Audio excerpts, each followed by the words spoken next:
la lección de la sabática.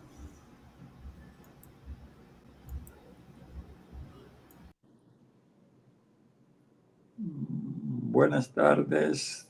En este momento vamos a compartir el repaso de la lección de escuela sabática, la número 11. Está titulada Practiquemos la lealtad suprema a Cristo. Un tema que, al igual que los anteriores, es un tema muy interesante. La carta a los Efesios sigue siendo una carta rica. Hemos estado repitiendo casi todas las semanas, por eso los teólogos la consideran los Alpes Paulinos, por esa altura teológica que la conforma, cómo toca la unidad, que es el tema principal, cómo toca aspectos que tienen que ver con la salvación de forma extraordinaria, cómo toca también el aspecto familiar, el aspecto laboral, que es lo que vamos a estar repasando durante este momento.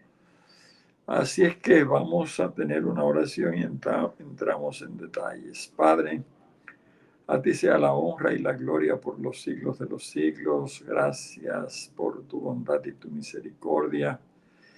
Gracias porque hemos estado recibiendo lecciones que son de reflexión para cada uno de nosotros y que deben movernos a un acercamiento pleno con Jesús.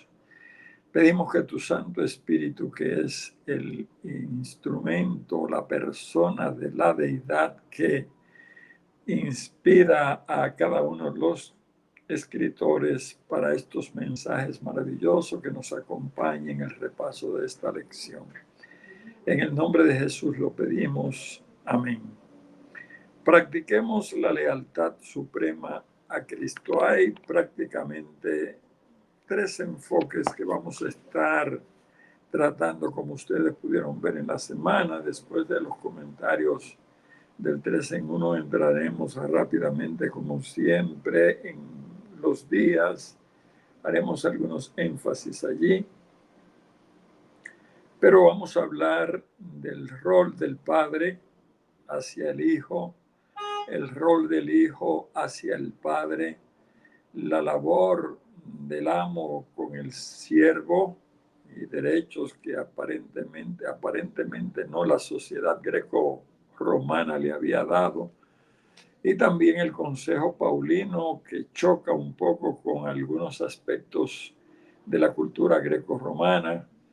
Y vamos a ver también entonces la labor o el rol del esclavo hacia el amo, todos centrados en una lealtad a Cristo, como es el título del 3 en 1, el comentario que dice practicar la suprema lealtad a Cristo. Cristo debe ser el centro para el amo, para el padre, para el hijo, para el siervo o esclavo. Y porque cuando Cristo está gobernando el corazón de cualquiera de las personas que son protagonistas de la lección de esta semana, siempre la relación del uno con el otro será fructífera, correcta, y aún un esclavo estaría en condiciones de mantenerse leal y deseoso de seguir con su amo. De hecho, usted va a encontrar en el Antiguo Testamento que cuando llegaba la etapa de un amo liberar a un siervo, él estaba en la opción de mantenerse con su amo si sentía gusto, o si no, también podía irse. En ese caso, el amo, pues, a petición y por norma establecida en la Biblia, horadaba la oreja del siervo y éste consentía en quedarse allí trabajando con su amo y con su familia. Hay ejemplos maravillosos de amos con siervos. Si usted toma la historia de Abraham con Eliezer, el Damaseno, a la hora de la elección de la esposa de Isaac, eso es una historia extraordinaria. De hecho, para Abraham ya Eliezer el Damaseno iba a ser el heredero de sus bienes porque no tenía hijos y él creía que Y eso fue lo que le dijo a Dios en una oración en un momento determinado. Mira que no tengo hijo para... Será entonces mi heredero de este siervo que he sido criado conmigo. ¿Y qué comisión le dio Abraham a Eliezer el Damaseno para la elección de la esposa de Isaac, su hijo? Eso fue maravilloso. Cómo el Dios que Abraham le servía se hizo el Dios de ese siervo Eliezer el Damaseno, al punto que cuando salió de su lugar para buscar esposa para Isaac, la historia ustedes la recuerdan, como él dijo, pidió a Dios señales y cómo Dios le dio señales claras, específicas que se cumplieron al pie de la letra, porque parece que no solamente Abraham tenía una buena relación con Dios, sino que también Eliezer, el siervo, el Damaseno, Damaseno porque era de Damasco, ¿verdad? Por eso se le llama Damaseno. Entonces tenía también una relación aprendida de la conducta de Abraham al punto que se le cumplieron todos los detalles y peticiones hechas al Señor. Y así podemos mencionar otros esclavos de la antigüedad. Maravillosa historia esta. Bueno, en la parte del 3 en 1 en el comentario está la historia de Aihán Assad, de 8 años, que fue esclavizado por la gente cuando rompieron la aldea, destruyeron la aldea de sus padres y mataron a todo el mundo y llevaron cautivo a este pobre pequeño de unos pocos años allí y fue vendido a un soldado de ISIS. Ustedes conocen a ISIS, llevado a Rajat, fue vendido como esclavo en Mossad, un combatiente de ISIS y su esposa estadounidense. La relación que éste estableció con el hijo de esta dama y del soldado de ISIS, ya ustedes conocen a ISIS por la crueldad, cómo decapitaban y degollaban cualquier periodista en algún momento determinado o algún extranjero que tomaban y cómo lo grababan y televisaban como para impactar su crueldad y meter miedo en el ambiente.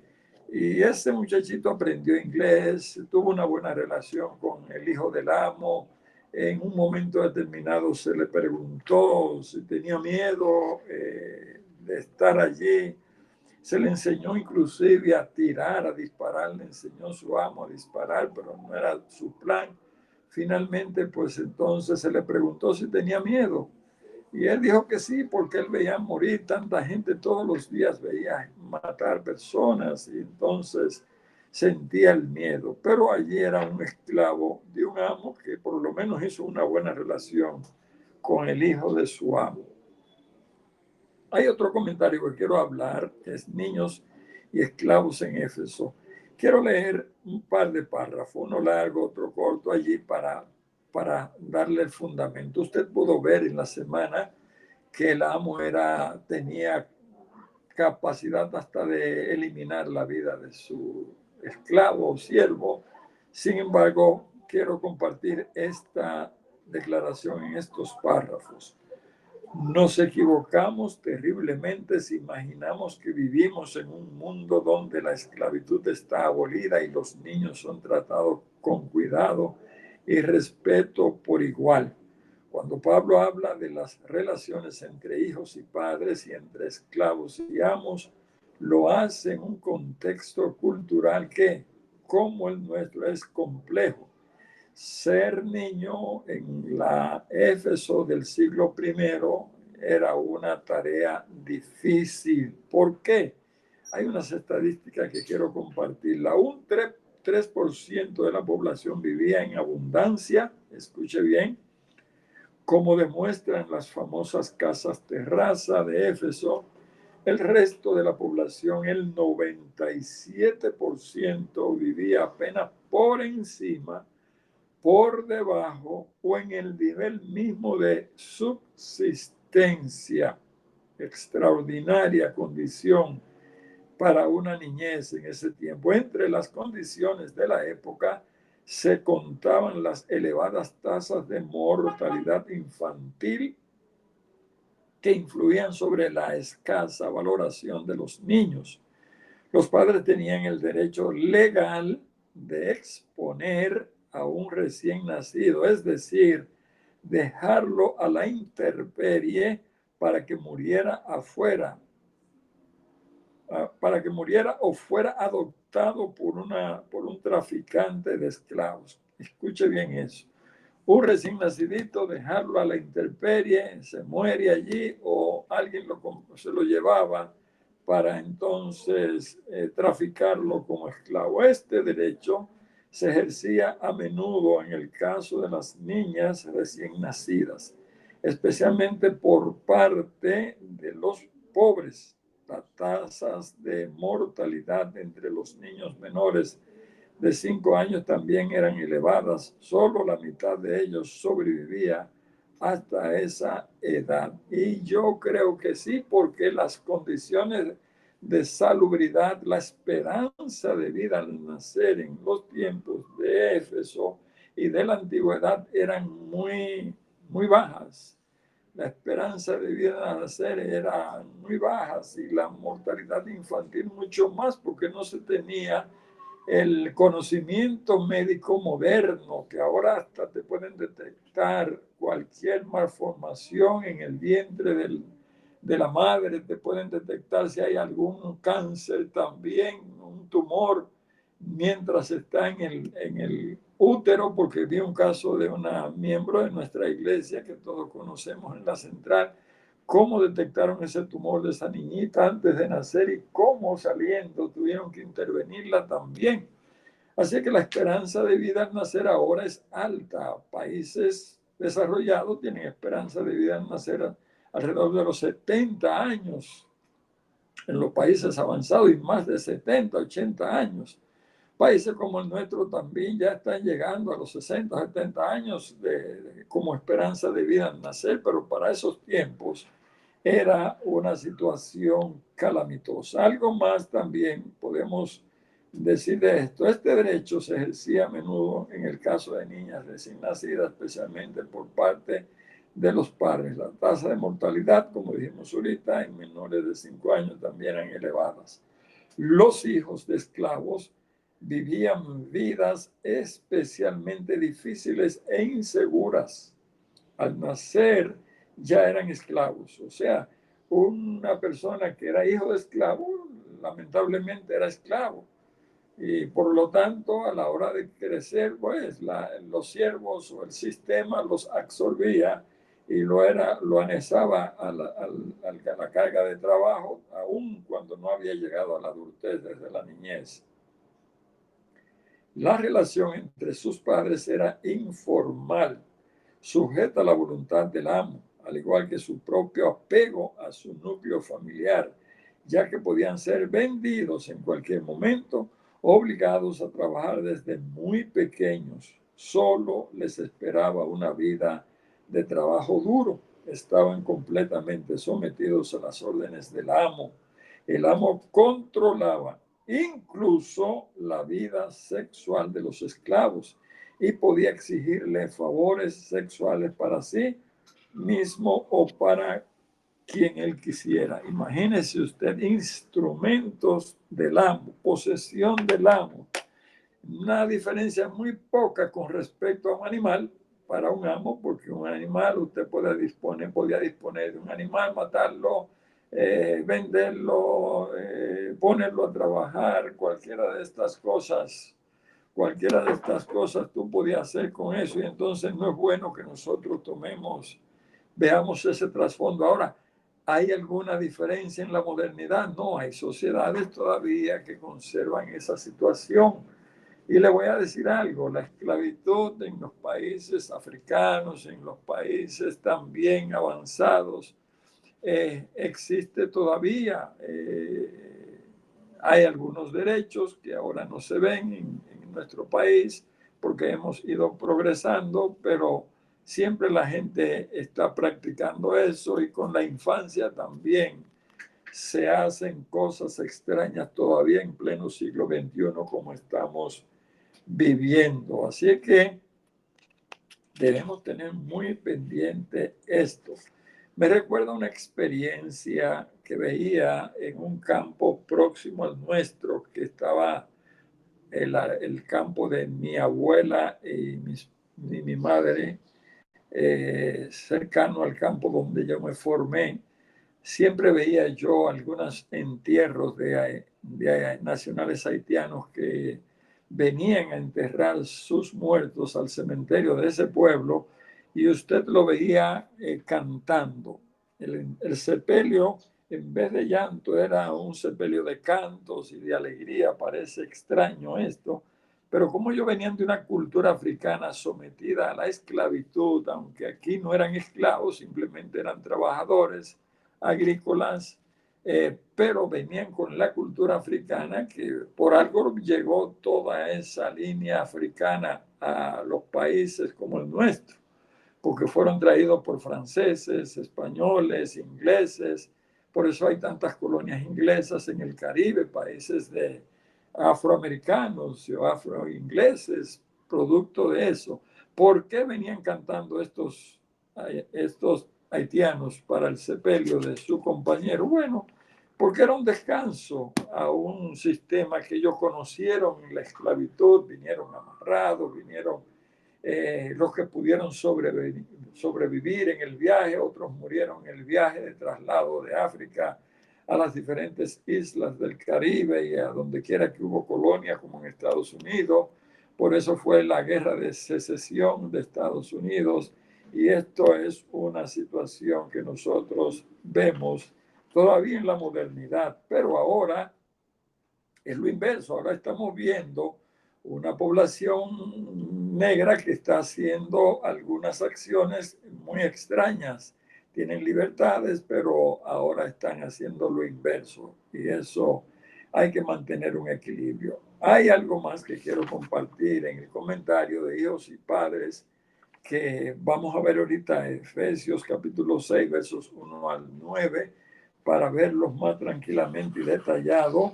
Ese repaso, yo voy a ver eso y después voy a entrar a los esclavos y amos, que está dentro de ese bloque de pasajes, para yo hacer un comentario final aquí en esa parte que tiene que ver con los esclavos y los amos. Cuando uno va a la carta a los Efesios, una carta rica, la primera parte del capítulo 6 tiene que ver con de esos roles y responsabilidades de padre a hijo y viceversa, y la relación de esclavos y amos también. Note la declaración del verso 1. Hijos, obedeced en el Señor a vuestros padres, porque esto es justo.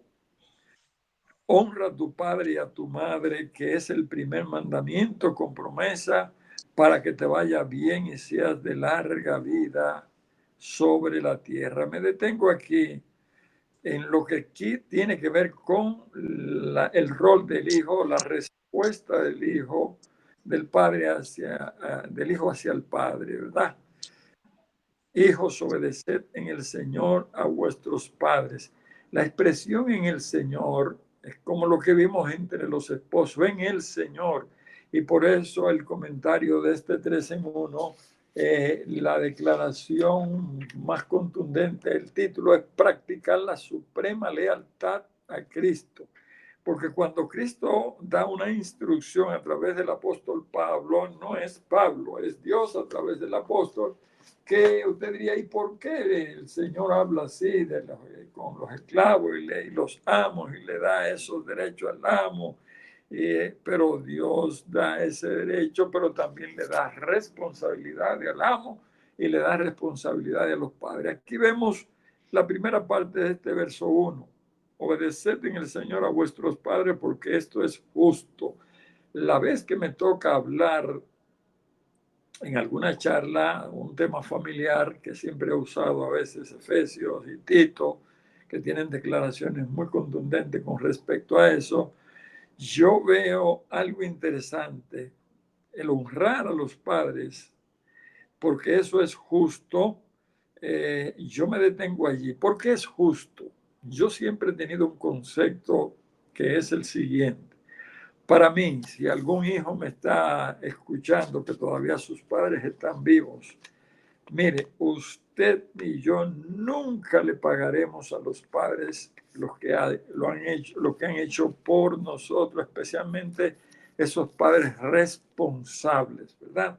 Como yo tuve padre responsable, no era un hombre académico, no era un hombre letrado, era un agricultor, un pescador, pero con mucha responsabilidad en materia de sustento y lo que uno pudiera necesitar a la altura de su condición económica, porque yo me crié en la pobreza, pero comía bien, ¿verdad? Viéndolo desde la óptica actual. Entonces, cuando yo veo por qué esto es justo, me gusta mucho esta expresión, porque cuando un padre ha sido responsable y una madre ha sido responsable con usted en la niñez, aun cuando hubo carencias en algún momento, porque hubo momentos de crisis, especialmente los sureños, cuando se metía un ciclón de eso y acababa con todos los platanares, entonces habían situaciones difíciles, que uno comía plátano, comía pescado porque era pescador, pero yo veía a ese padre levantarse a las 3:30 de la mañana y a las 4 fijo, aunque estuviera lloviendo a cántaros, y para mí eso no lo puedo olvidar nunca. Entonces, por eso yo digo que es justo. Esa declaración, un padre responsable debe tener una respuesta de un hijo cuando él lo necesite en la vejez. Usted debe estar presto para ayudarlo, no porque él le pida, porque papá mío nunca me pidió, pero sí yo lo respondía cada mes y estaba presto para buscarle cuando se enfermaba, si había que comprarle medicamentos, las pocas veces que hubo que internarlo, allí yo estaba, porque yo creo que esta expresión, esto es justo, nunca se le paga a los padres. Verso 2, honra a tu padre y a tu madre, que es un primer mandamiento. El apóstol utiliza esto y se va al mandamiento número 5, ¿verdad? De honra a tu padre y a tu madre, para que tus días se alarguen en la tierra que Dios te da, que está después del sábado, ¿verdad? Entonces, él lo pone allí para que tenga larga vida. Ahora, cuando viene el rol de los padres, que ahí viene la parte que los padres a veces no entendieron mucho eso, y uno tiene que perdonarle eso porque eran a veces crueles cuando tenían que darle los golpes a uno que tal vez se lo ganaba a uno por su travesura. Entonces nosotros vemos, vosotros padres, no irritéis, en algunas versiones, esta versión dice, no provoquéis a ir a vuestros hijos, sino criándolos en disciplina y amonestación del Señor. En disciplina y amonestación del Señor. Usted no puede dejar a un niño que crezca y haga lo que les dé la gana. Hay niños que usted no sabe quién manda en la casa, si es el papá o es la mamá o son ellos. Y ahora con esas famosas legislaciones de protección a la infancia que parecen muy buenas, pero eso ha trastornado la formación de hijos con material adecuado para el respeto y la respuesta a los padres, porque ahora si le pones la mano al muchacho y llamó a las autoridades, tú estás preso.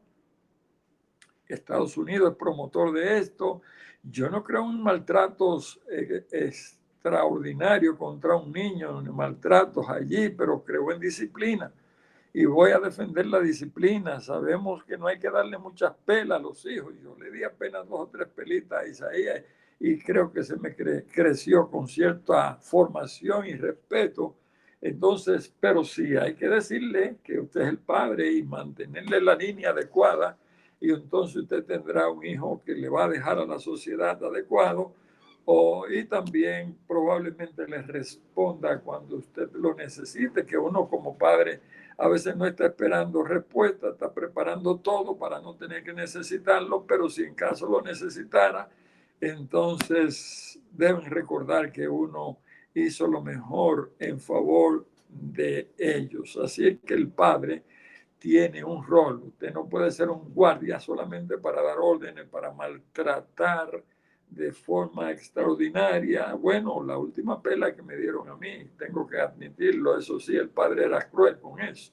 Y con una sola mirada ya uno obedecía y salía corriendo donde quiera que estuviera, pero fue con un encaje de machete, así a lo que le llaman por aquí baqueta. Yo tenía 15 años, pero fue injusta, no fue por desobediencia, fue injusta, fue que cerré el colmado y me fui a ver la vaca porque era el único que atendía el colmado y no me daban tregua, después de la escuela tenía que estar esclavo allí. Entonces, esta parte es importante, pero aún así yo no puedo ver a mi padre por eso nunca de forma inadecuada. Siempre lo defenderé como un buen padre, aún en la tumba, lo voy a defender como un buen padre. A los esclavos y a los amos, entonces ahí nosotros vemos algo que yo quiero leerles a ustedes en el material, pero que allí también le dice con claridad: de esclavos, obedeced a vuestros amos terrenales con temor y temblor, no con miedo, es con temor a Dios y con sencillez de vuestro corazón como a Cristo. Fíjese la expresión. Usted no puede estar ahí de sindicalista, que no vamos a trabajar y que vamos a hacer esto. No, el Señor está pidiendo que usted haga su labor bien hecha, como si fuera para Cristo, como a Cristo. Verso 6, no sirviendo al ojo como a los que quieren agradar a los hombres, sino como siervos de Cristo, de corazón, haciendo la voluntad de Dios. Entonces ahí nosotros vemos que el esclavo cristiano debía hacerlo porque existía la esclavitud aún dentro de la iglesia, y ahí está la carta de la prisión. Dentro de las cartas de las prisiones está la carta allí donde se menciona el caso de Onésimo, ¿verdad? Y nosotros vemos allí que había esclavitud aún dentro del cristianismo, pero las especificaciones de Pablo, bajo la inspiración del Espíritu Santo, son bien claras. Verso 7, servid de buena voluntad como al Señor, vuelve y repite eso allí, y no a los hombres, sabiendo que el bien que cada uno haga, ese recibirá del Señor, sea siervo o sea libre. Ahora, verso 9, ustedes lo vieron y la vamos a ver de rápido ahorita. Y vosotros, amos, haced con ellos lo mismo. Ya bien eso, haced es un imperativo. Dios está dando un mandato para que el amo haga lo mismo con ellos, dejando las amenazas, sabiendo que el Señor de ellos es vuestro y vuestro está en los cielos, y que para Él no hay acepción de personas. En otras palabras, sabiendo que Dios va a mirar al siervo y al esclavo, al siervo y al amo, o al esclavo y al amo, como sin acepción de personas. Lo va a ver desde la óptica que lo ve como hijos de Dios, como cristianos. Así que el rol que le tocaba hacer a cada uno de ellos tenía que hacerlo como para el Señor, pensando que Dios no tiene acepción de personas, sino que está allí presto para colaborar y ayudar, y exigir también esa obediencia. En otras palabras, si en los hogares se reconocieran los roles, el papel de cada miembro de la familia, de padre, hijo, y en el caso de los que todavía están así en la labor, como trabajadores, porque usted sabe que usted va a las oficinas del Estado y son una partida de vagos en su mayoría, no todos, pero los que van a cobrar una botella no trabajan. Recuerdo yo cuando trabajé para el Estado en el Ingenio Río Jaina, que fue mi primer trabajo, me asignaban una labor de revisar nóminas y pagos de ese gran ingenio, y yo terminaba mi nómina ahí como con toda mi disciplina, porque me estaban dando el sábado. Y tan pronto terminaba mi nómina, iba donde mi jefe y le decía: si tiene otra nómina, démela. Y yo estaba por encima de los demás haciendo mi labor, y me iba más rápido que ellos. Y a la hora de ir al sábado, que me lo permitían, entonces, y a veces me decía el jefe, me recuerdo como ahora, no hay más nómina plata, sabemos que tú siempre estás presto para esto. Para mí era una satisfacción porque también ellos corrían conmigo para el sábado, que había que trabajar, pero yo no iba a trabajar el sábado, y esto era un beneficio que lo alcanzaba por el trabajo que realizaba con eficiencia, y eso debe ser lo que suceda en cada uno de los casos del cristiano, donde usted esté trabajando para la iglesia. Aún los pastores deben pensar que lo están haciendo para el Señor, no pueden estar vagueando, deben estar asistiendo a la feligresía y estar presto para cuando se le llama, no estar con el cuentecito de que están ocupados, pero a veces no están ocupados nada. Otros son muy entregados y siempre en todas partes hay cosas extrañas. Nos vamos rápidamente, antes de terminar, a lo que sería entonces el versículo de memoria, que ya lo vimos rápidamente, y el título: Practiquemos la lealtad suprema a Cristo. Ya vimos nosotros con este título y los versículos que desglosamos, dentro de los cuales está el verso de memoria, que lo que hacemos como miembros de iglesia, y si nos hubiera tocado como empleados en una oficina privada o pública, debe ser como para Dios, hacerlo siempre con eficiencia, con efectividad, pensando que hay que honrar a Dios. No debe tildarse a un buen cristiano de vago, debe distinguirse por la disciplina del trabajo, la entrega, y esto va a ser una bendición para él y una bendición para la iglesia. El versículo, pues me detengo porque ya lo vimos: y ustedes, amos, hagan con ellos lo mismo, dejad las amenazas, sabiendo que el Señor de ellos y de ustedes está en el cielo. Qué bueno que debemos estar bien claros de que nuestro Señor está en el cielo y no hace acepción de personas. Gloria a Dios, porque aún dentro del mundo cristiano hay acepción de personas, hay nepotismo, hay situaciones difíciles, y debo decirlo así porque he vivido en todos los niveles eclesiásticos y sé eso, pero debemos distinguirnos por lo que lo dice el Señor, hacerlo para Cristo sin acepción de personas, porque debemos trabajar con el gozo de satisfacer las demandas del Señor. Pues para el domingo tenemos consejos para los hijos. Ya vimos allí Efesios 1 al 3, como ya leímos ahorita, y desglosamos simplemente qué consejo podemos ver aquí. Bueno, hay algunas declaraciones que yo subrayé, que dice: escuchamos que Pablo apela a los hijos de quienes adoraban en las congregaciones cristianas a obedecer y honrar a sus padres en el Señor, es decir, en Cristo, Señor Curios. Así que nos insta a respetar a los hijos como discípulos de Cristo y a incluirlos como participantes activos en la adoración. Esto hace que este pasaje sea fundamental para la crianza y para el ministerio con los niños. Si hay un grupo en la iglesia al que como pastor responsable debe dedicarle tiempo,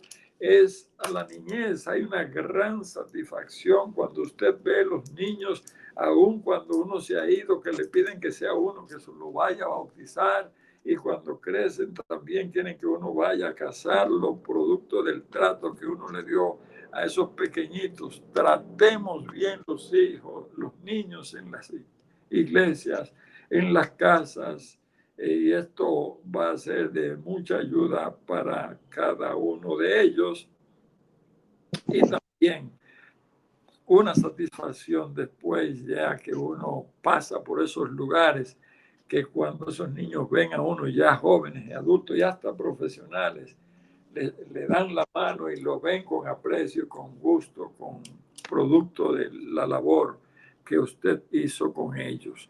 En la parte del lunes, consejos para los padres, ya también vimos esto cuando leímos tranquilamente, pero hay un párrafo de conducción del niño en la página 266 y 267, que sí yo quiero leerlo en esa parte del lunes. Ese párrafo de conducción del niño, un libro maravilloso para los que están criando y para los que van a criar, dice: padres y madres en el hogar deben representar el carácter de Dios. Eso es un desafío. Padres y madres en el hogar deben representar el carácter de Dios. Eso es un desafío grande. Han de requerir obediencia, no con una tormenta de palabras, que eso es muy común, sino en una forma bondadosa y amante.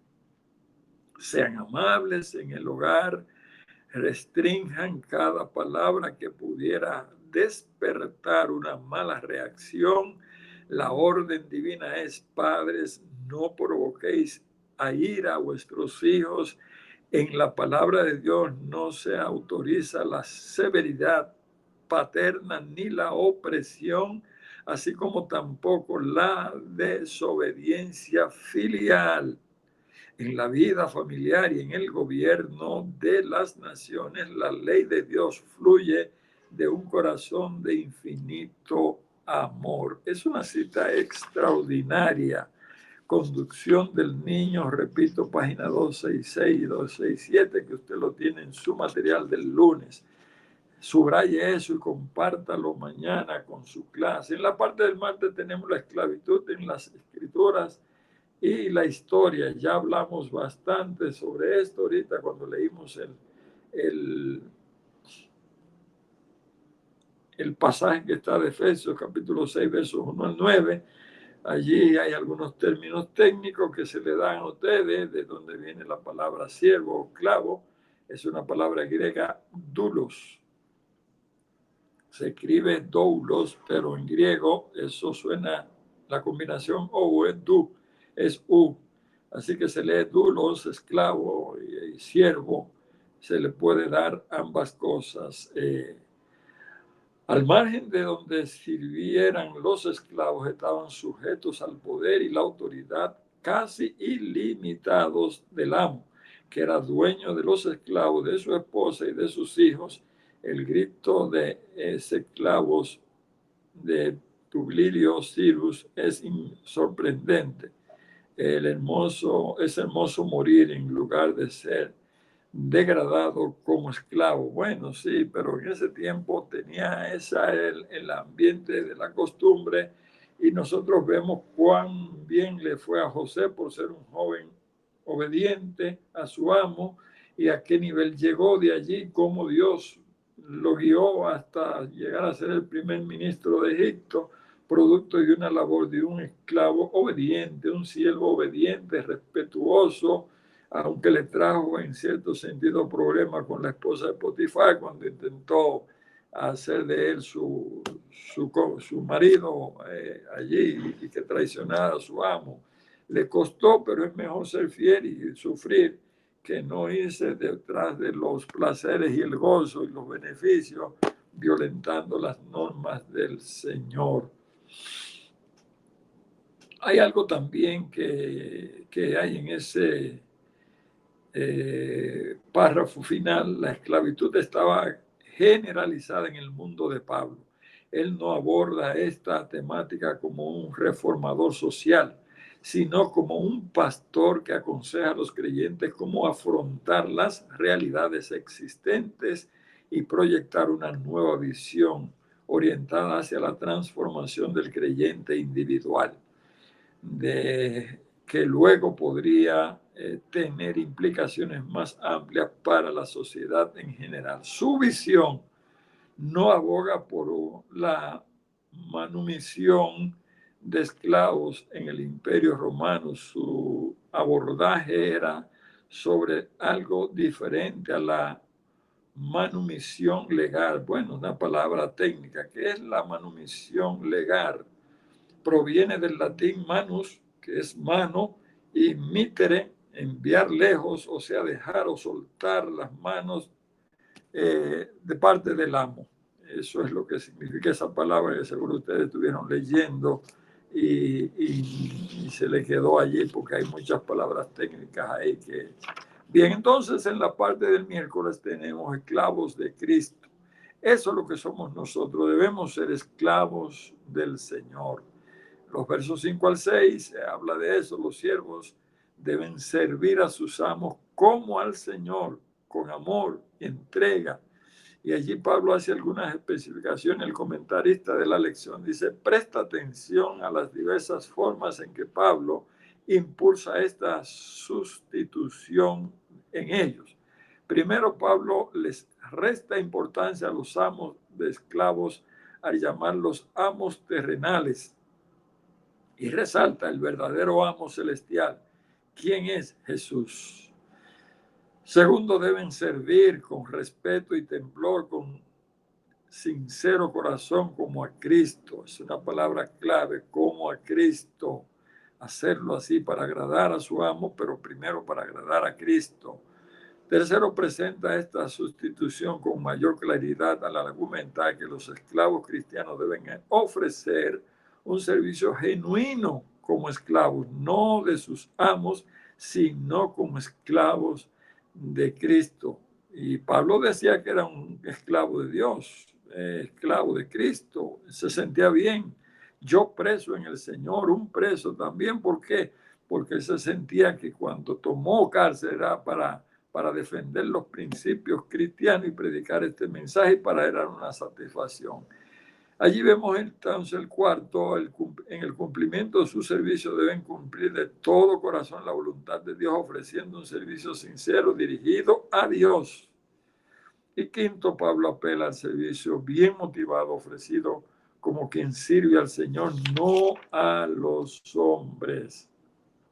Jueves, amos que son esclavos. Bueno, hay amos que son esclavos porque usted, aún el amo cristiano, era un esclavo de Jesús y un esclavo voluntario. Yo decía en la parte introductoria que habían esclavos que se sentían tan satisfechos que cuando llegaba el tiempo de la libertad, ¿verdad?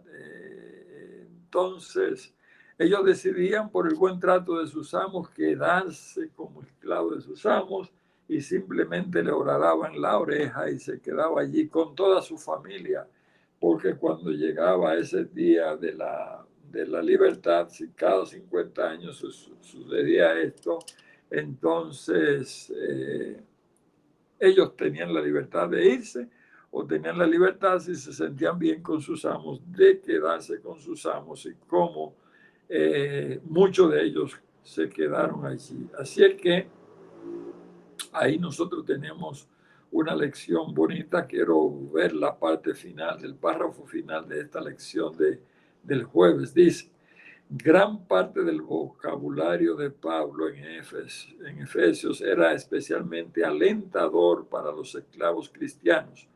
Adopción como hijos, Efesios 1.5, redención, Efesios 1.7, herencia, Efesios 1.11, 14 y 3.6, autorización junto con Jesús, entronización, hoy es el día que vayan al cielo junto con Jesús, llegar a ser conciudadanos y miembros de la familia de Dios, según el verso 19 del capítulo 2 de Efesios.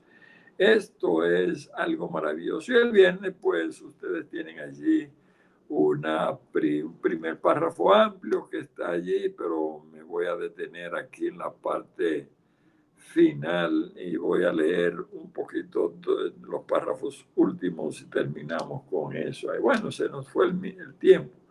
Como una extensión del respeto de Pablo por los hijos y del cuidado de Jesús por ellos, ¿qué responsabilidades tiene la iglesia para educar y proteger a los hijos bajo su cuidado?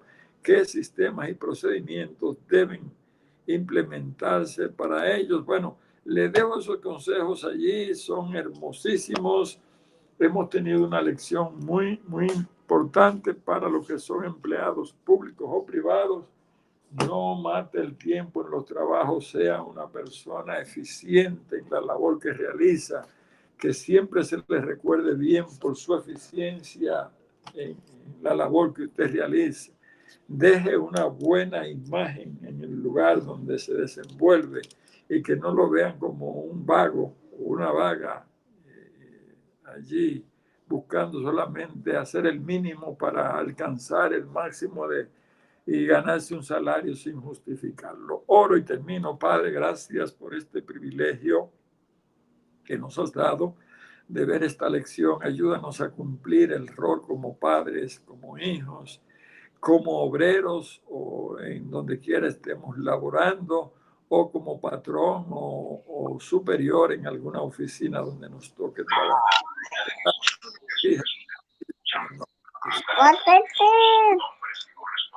Bueno, alguien abrió el micrófono ahí, que lo cierre para que no se dañe esto. Le escucho. Cualquier comentario que quieran hacer, estamos a su disposición. Bueno, este es el momento para hacer la pregunta. Como cada semana hemos sido muy bendecidos con esta lección. Así es que si hay preguntas, este es el momento. Si no hay ninguna, entonces ya ustedes saben. Una bendición y un feliz sábado para ustedes. Gracias, pastor. Amén. Igualmente.